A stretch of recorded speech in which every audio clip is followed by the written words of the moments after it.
로즈네 집에서. 어머니와 나는 옛날 동네를 계속 걸었습니다. 그때쯤 되자 이 상태, 뭐라 불러야 할지 모르겠지만 이 상태, 그러니까 이 돌아버린 상태를 희미하게나마 인정하게 되었습니다. 당시 난 내가 저지른 사고가 발각되기까지 어머니가 가자는 곳이면 어디라도 가려고 마음먹고 있었습니다. 솔직히 말해 이 상태가 끝나지 않았으면 하는 마음도 있었고요. 사랑하던 사람을 잃었는데 그 사람이 다시 눈앞에 나타나면 그 존재를 부정하는 건 머리지 가슴이 아니니까요. 어머니의 첫 번째 예약 손님은 우리 집에서 겨우 2블록 떨어진 리하이 스트리트의 중간쯤에 있는 작은 벽돌집에 살고 있었습니다. 현관에는 햇빛 가리개와 자갈로 채워진 꽃 상자가 보였습니다. 아침 공기는 지나치다 싶을 만치 상쾌했고 햇빛도 이상할 지경으로 밝아서 풍경의 모서리가 마치 먹물로 그린 듯 선명해 보였습니다. 아직 우리 말고는 아무도 못 만났는데 하긴 오전이니 모두 일하러 갔겠죠. 노크해봐, 어머니가 말했습니다. 나는 문을 두드렸습니다. 가는 귀가 먹었어. 좀 더 크게 두들겨봐. 나는 문을 쾅쾅 두드렸습니다. 한 번 더. 나는 문을 마구 두드렸습니다. 그렇게 심하게는 말고, 어머니가 말했습니다. 마침내 문이 열렸습니다. 속옷 차림으로 보행기를 잡은 할머니가 입술을 내밀어 미소를 지었습니다. 굿모닝 로즈? 어머니가 노래하듯 말했습니다. 젊은 남자를 하나 데려왔어요. 오, 그렇군요. 로즈가 말했습니다. 목소리가 너무 높아 거의 새소리처럼 들리더군요. 우리 아들 기억해요? 찰리라고. 오, 그렇군요. 로즈가 한 발 물러서며 말했습니다. 어서 들어오세요. 로즈의 집은 작고 깔끔했으며 시간은 1970년대에서 정제한 것 같았습니다. 카펫은 감청색이었습니다. 소파는 비닐로 씌워 놓았더군요. 우리는 로즈를 따라 세탁실로 들어갔습니다. 어머니와 나는 보행기로 움직이는 로즈를 따라가느라 비정상적으로 작은 보폭으로 느릿느릿 걸었습니다. 잘 지내고 있어요, 로즈? 어머니가 물었습니다. 네, 손님이 오시니 더 좋네요. 우리 아들 기억해요?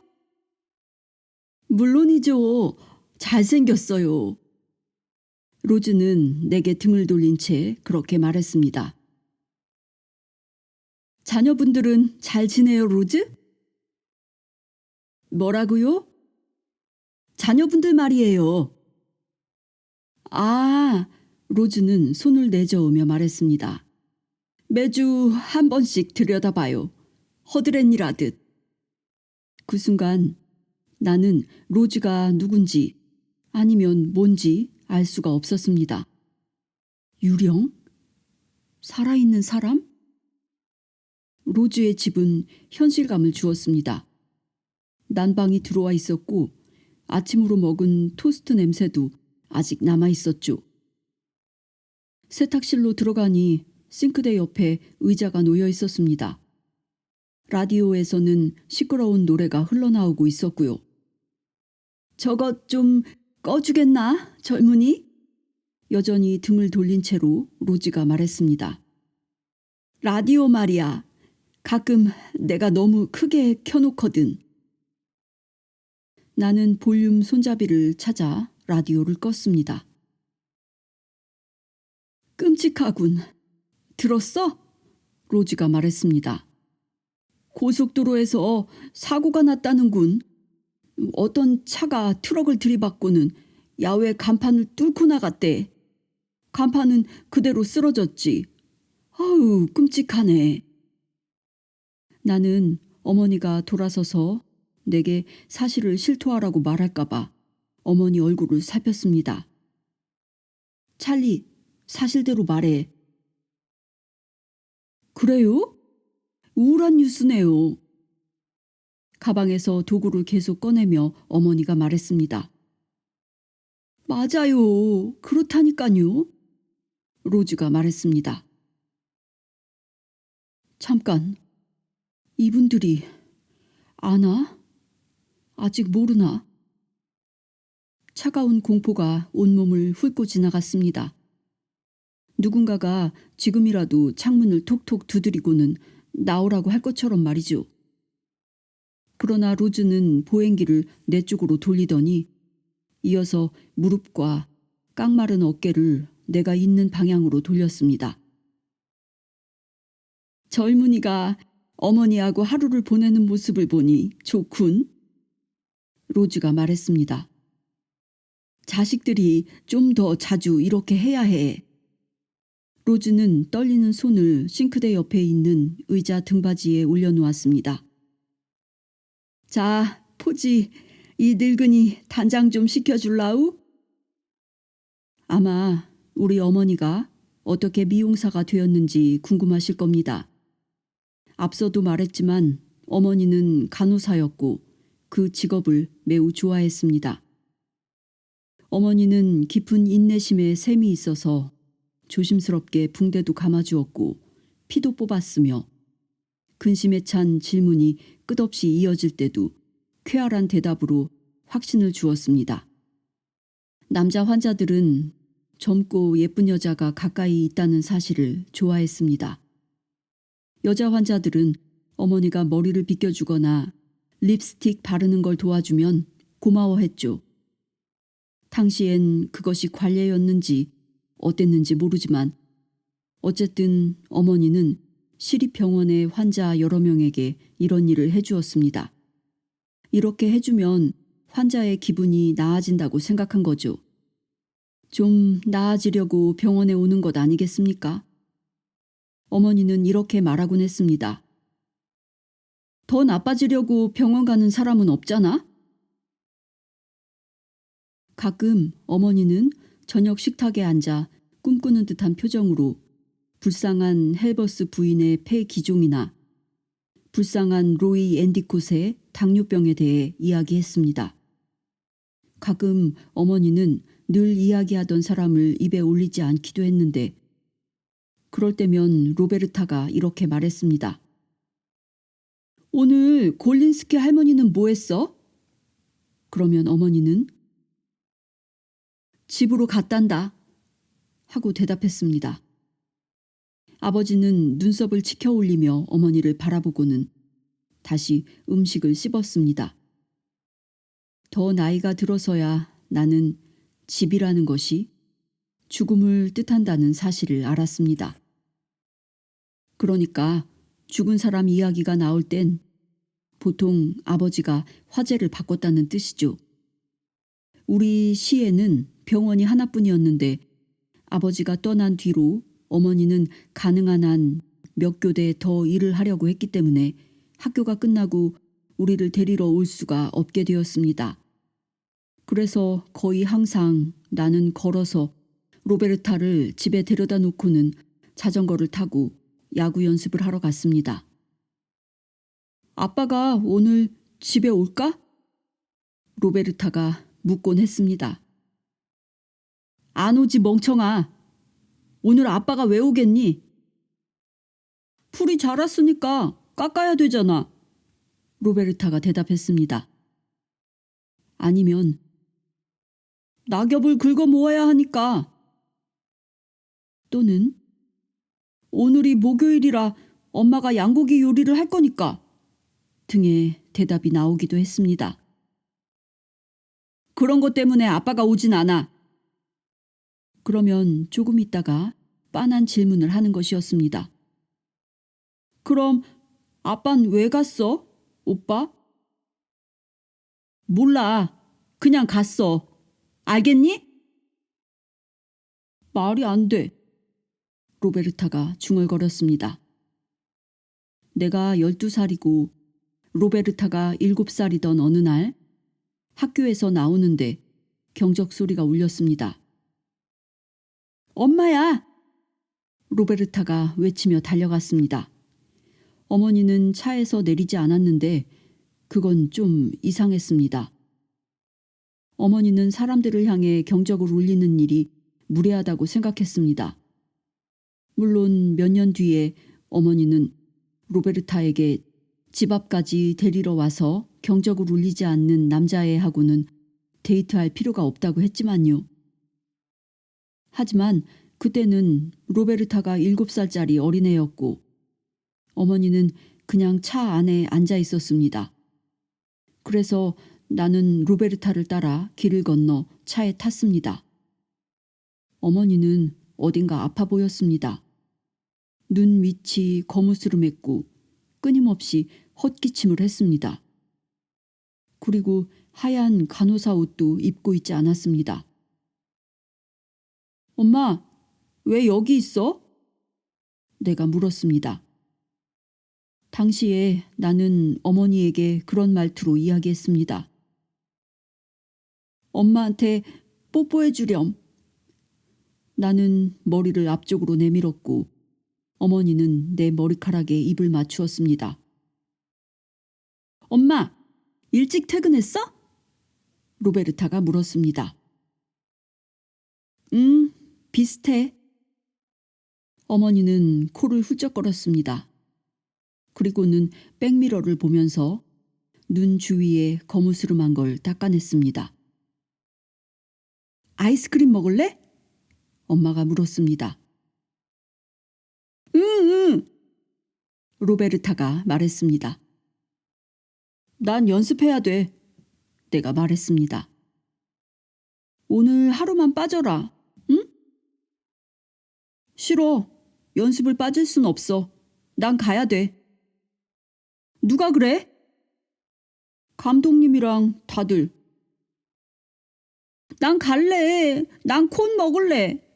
로베르타가 말했습니다. 하나만 빨리 먹고 가지.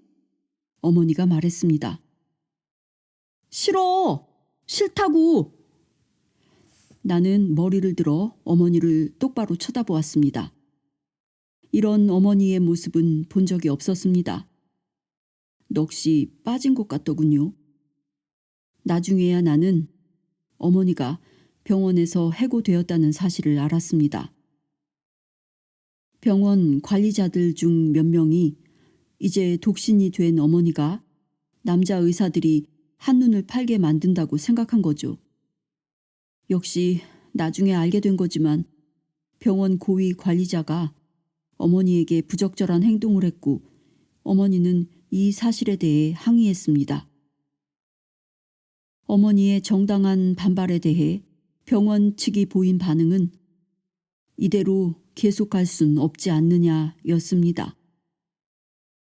정말 이상한 일이 뭔지 아십니까? 어떻게 알았는진 몰라도 나는 어머니의 눈을 들여다본 순간 모든 걸 알 수 있었습니다. 물론 자세한 것까진 아니지만요.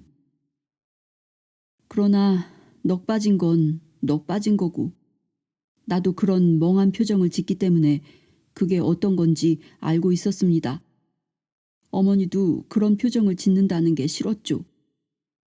어머니가 나처럼 약하다는 사실이 싫었다는 겁니다. 나는 차에서 내리면서 이렇게 말했습니다. 난 아이스크림 안 먹을래. 연습하러 갈 거야. 길을 건너는데 동생이 창문을 열고 외쳤습니다. 오빠, 그럼 콘 하나 갖다 줄까? 로베르타, 넌 왜 그렇게 멍청하니? 콘은 녹잖아. 내가 엄마 편을 들어주지 않은 날. 엄마가 내 담배를 보았다. 담배는 양말 서랍에 들어있다. 나는 14살이다. 내 방이야! 내가 외친다. 찰리, 전에 얘기했잖아. 담배 피우지 말라고. 이건 절대 하면 안 돼. 도대체 왜 이러니? 엄마는 위선자야. 엄마가 갑자기 말을 멈춘다. 엄마의 목이 굳어진다. 그 단어 쓰지 마. 엄마도 피우잖아. 엄마는 위선자야. 그 말 쓰지 말라니까? 왜 쓰지 말라는 거야? 말할 때 어려운 단어 쓰라고 했잖아. 내가 하고 싶은 말은 이거야. 엄마는 담배를 피워. 그러면서 나는 못 피우게 해. 그러니까 엄마는 위선자야. 이렇게 외치며 나는 이리저리 움직인다. 움직이면 힘도 세지고 자신감도 생겨 엄마가 나를 때리지 못할 것 같다. 사건은 엄마가 미용실에 취직한 다음에 일어난 일이다. 하얀 간호사 옷 대신 엄마는 멋진 옷을 입고 직장으로 간다. 예를 들면 지금 입고 있는 칠부 바지와 옥색 블라우스 같은 거다. 이 옷을 입으면 엄마의 몸매가 드러난다. 난 그게 싫다. 이건 내가 가져간다. 이렇게 외치며 엄마는 내 담배를 집어든다. 넌 외출 금지야. 상관없어. 나는 엄마를 노려본다. 옷은 왜 꼭 그렇게 입어? 역겹단 말이야. 내가 어떻다고? 어머니가 다가와서는 내 뺨을 때린다. 내가 어떻다고? 날 보면 찰싹. 뭐 역겹다고? 내가 찰싹. 역겨워 보인다고? 또 찰싹. 네가 하고 싶은 얘기가 찰싹. 그거니? 찰싹 찰싹. 그런 거야? 넌 엄마를 그렇게 생각하는 거야? 아니야. 아니야. 내가 외친다. 그만해. 나는 얼굴을 가리고 엄마의 손을 피한다. 그리고는 계단을 뛰어내려가 차고 밖으로 나간다. 어두워지고 나서도 한참이 지나서야 집으로 들어온다. 들어서니 엄마 방문은 닫혀 있고 우는 소리가 들린다. 나는 내 방으로 간다. 담배는 그 자리에 있다. 하나를 피워 물고는 나도 울음을 터뜨린다. 애들은 부모를 창피해 한다. 로즈는 머리를 뒤로 젖혀 세면기에 대고 있었고 어머니는 수도꼭지에 연결한 샤워 헤드로 로즈의 머리에 부드럽게 물을 뿌리고 있었습니다. 둘 다 여러 번 해본 솜씨였습니다. 베개와 타월을 목 뒤에 대서 로즈의 머리를 편하게 뒤로 젖힌 후 어머니는 한 손으로 로즈의 젖은 머리를 쓸어주었습니다. 이 정도면 따뜻해요? 어머니가 물었습니다. 아, 좋아요. 딱 좋네요. 로즈는 눈을 감았습니다. 찰리, 너희 엄마는 내가 훨씬 젊을 때부터 내 머리를 만져주었단다. 마음은 아직 젊어요, 로즈. 어머니가 말했습니다. 젊은 건 그거 하나지. 두 사람은 웃었습니다. 미용실에 가면 난 포즈만 찾았어. 포즈가 없으면 다음날 다시 갔지. 다른 분이 해드리면 안 될까요? 이렇게 묻기도 했지. 그럼 난 이렇게 말했어. 포즈 말고는 내 머리 못 만져요. 듣기 좋네요, 로즈. 하지만 다른 사람들도 잘했어요. 어머니가 말했습니다. 가만 좀 있어봐요. 자랑 좀 하게. 찰리, 엄마는 말이야. 항상 내게 시간을 내주었어. 그리고 미용실까지 갈 기운이 없어진 때가 왔지. 그때부터 매주 날 찾아와 주었어. 로즈는 떨리는 손가락으로 어머니 팔을 톡톡 두드렸습니다. 그렇게 와주어서 고마워요. 에이, 천만의 말씀을. 찰리 엄마도 참 대단한 미인이었는데. 나는 어머니가 미소 짓는 모습을 지켜보았습니다. 어머니는 세면기에 대고 남의 머리를 감겨주는 일이 어찌 그리 자랑스러울까요? 찰리 딸을 봤어야 해요, 로즈. 어머니가 말했습니다. 그런 애를 진짜 이쁘다고 하는 거지. 남자애들 꽤나 울렸다니까. 그래요? 이름이 뭔데? 마리아예요. 찰리, 마리아 때문에 운 남자애들 많지? 어떻게 내가 대답할 수 있었겠습니까? 어머니가 마리아와 마지막으로 만난 건 어머니가 돌아가신 날이었으니 벌써 8년이나 되었는데 말이죠. 그때 마리아는 아직 10대 소녀였습니다. 그때부터 내가 어떻게 살았는지 어머니에게 어떻게 말할 수 있었겠습니까? 내 딸의 인생에서 쫓겨났다고? 딸이 결혼했다고? 내 인생이 너무 엉망이 되어서 결혼식에도 따돌림 받았다고? 마리아는 나를 사랑했습니다. 일을 마치고 집으로 돌아가면 팔을 번쩍 쳐들고는 아빠, 안아줘! 라고 외치며 달려오곤 했죠. 어쩌다 이렇게 됐을까요? 마리아는 아빠가 창피하대. 내가 웅얼거렸습니다. 바보 같은 소리 하지 마! 어머니가 말했습니다. 어머니는 나를 힐끗 보더니 손바닥에 샴푸를 따라서 비볐습니다. 난 고개를 숙였죠. 참담한 기분이라 술이라도 마시고 싶었습니다. 어머니의 시선이 느껴졌습니다. 어머니 앞에서 부끄러운 일이 수도 없이 많지만 마리아에게 못난 아버지라는 사실이 가장 끔찍했습니다. 있잖아요, 로즈. 어머니가 갑자기 말을 꺼냈습니다. 찰리는 절대로 엄마가 지 머리 못 자르게 했어요.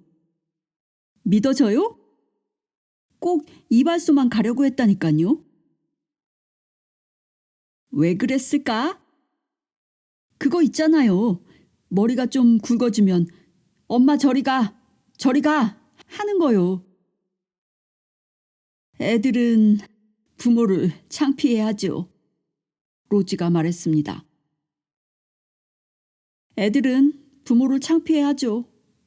어머니도 따라서 말했습니다. 사실이었죠. 10대의 나는 어머니를 밀어냈습니다. 극장에서도 어머니 옆에 앉지 않으려고 했고 뽀뽀도 피했습니다. 여성스러운 어머니의 모습이 불편했고 주변에 이혼한 여자는 어머니뿐이라는 사실에도 화가 났습니다.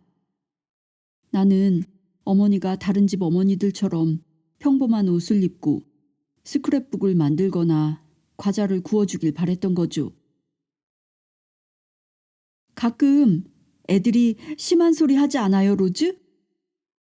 그럴 때면 이거 내 자식 맞아? 하는 생각이 들죠. 로지가 쿡쿡 웃었습니다. 그럴 땐 애들이 되게 나름대로 괴로울 때죠. 스스로 해결해야지. 로지가 나를 힐끗 보았습니다. 알아둬라, 찰리. 아이들은 가끔 제 마음이 아프면 부모도 같은 식으로 아프게 만들지. 같은 식으로 아프게 만든다고? 내가 한 짓이 그걸까요? 아버지가 날 밀어낼 때의 내 표정이 어머니의 얼굴에도 떠오르기를 내가 원한 건가요? 내 딸도 과연 나에게 같은 걸 원한 건가요? 그거 별 뜻 없이 한 거예요, 엄마. 내가 속삭였습니다. 그거라니? 엄마 창피해 한 거요. 엄마랑 엄마 옷이랑 엄마 처지랑. 어머니는 손에 묻은 샴푸를 씻어내더니 물줄기를 로즈의 머리 쪽으로 향했습니다. 엄마를 창피해하는 아이는 말이다. 어머니가 말했습니다. 아직 어려서 그런 거야. 그 집에는 뻐꾹 시계가 있어서 덜커덕 하는 소리와 작은 벨소리가 정적을 깨트렸습니다. 그때쯤 어머니는 빗과 가위로 로즈의 머리를 다듬고 있었습니다.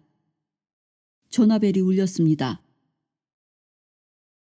찰리, 전화 좀 받아줄래? 로즈가 말했습니다. 벨소리를 따라 옆방으로 가보니 부엌 바깥쪽 벽에 전화기가 붙어 있었습니다.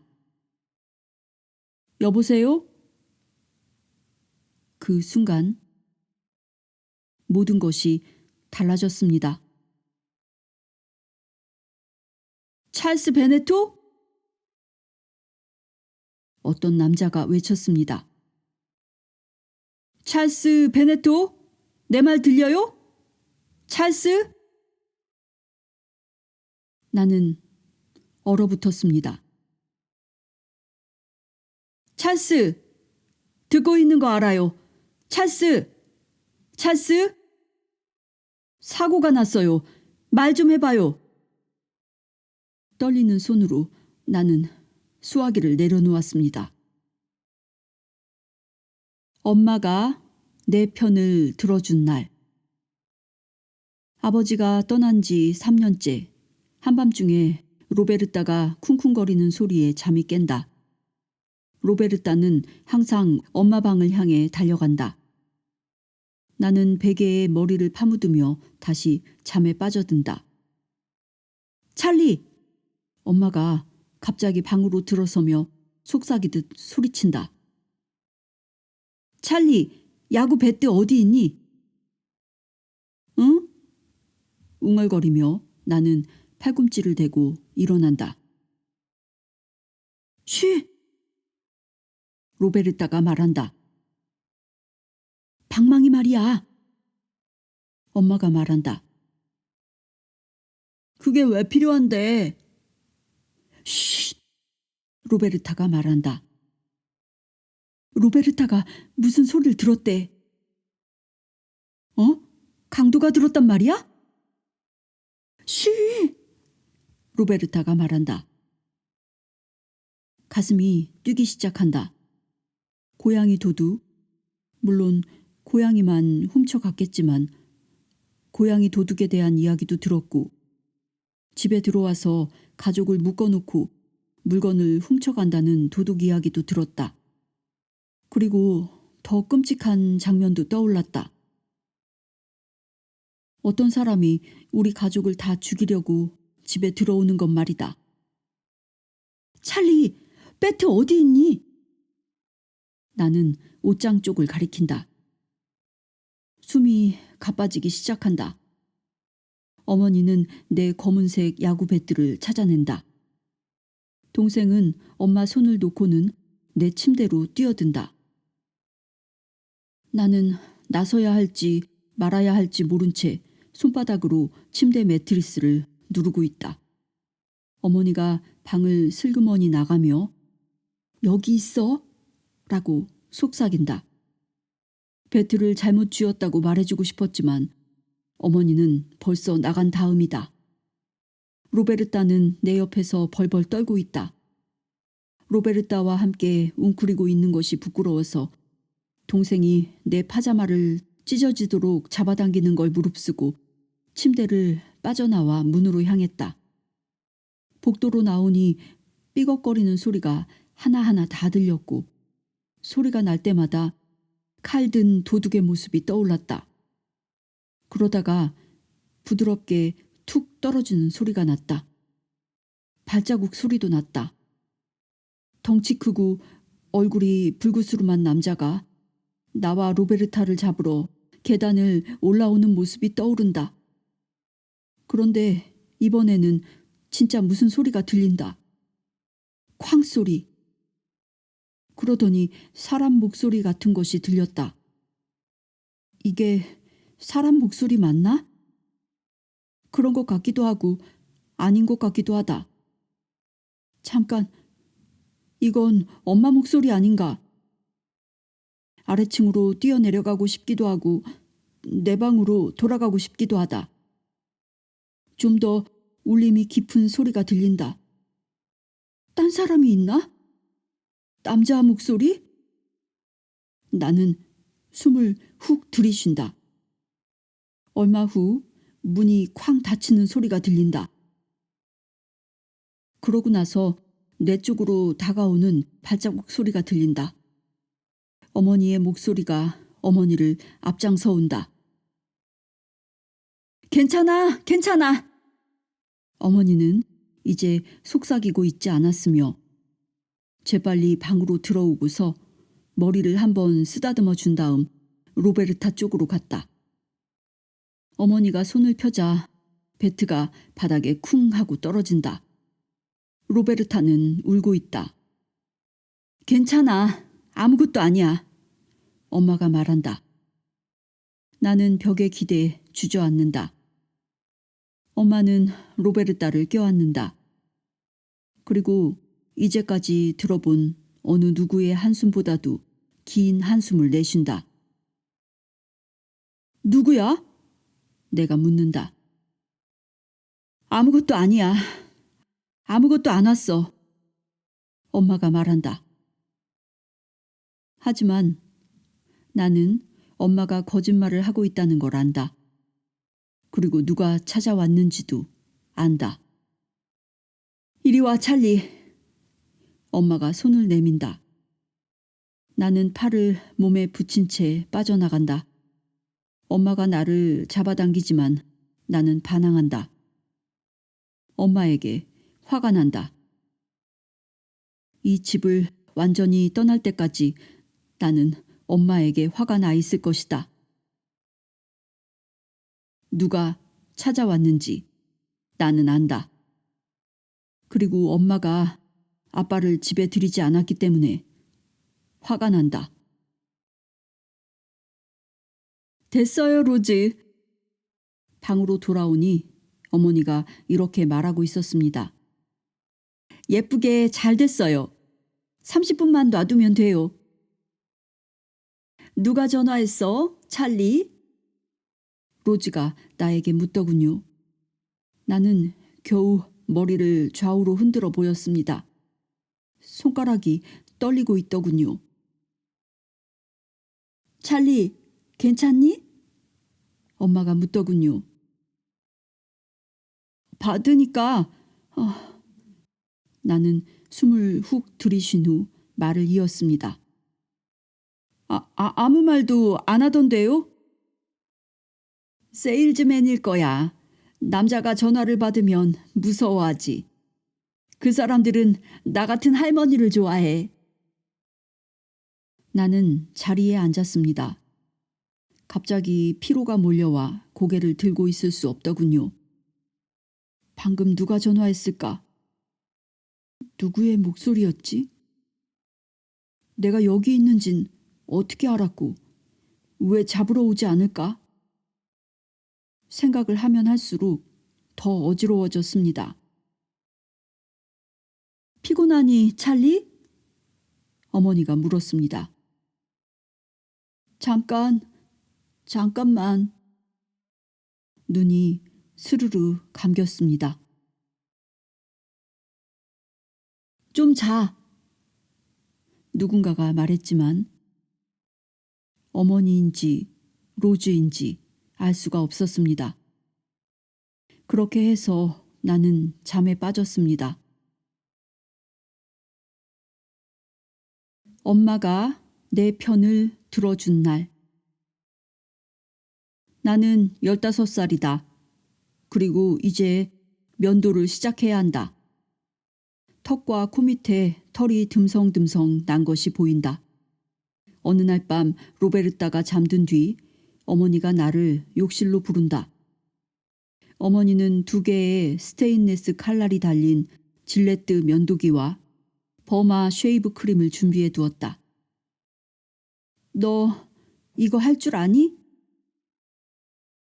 물론이지. 내가 말한다. 하지만 사실 나는 어떻게 하는지 모른다. 해봐. 엄마가 말한다. 나는 튜브에서 면도 크림을 짜 얼굴에 톡톡 두드려 바른다. 문질러 발라야 해.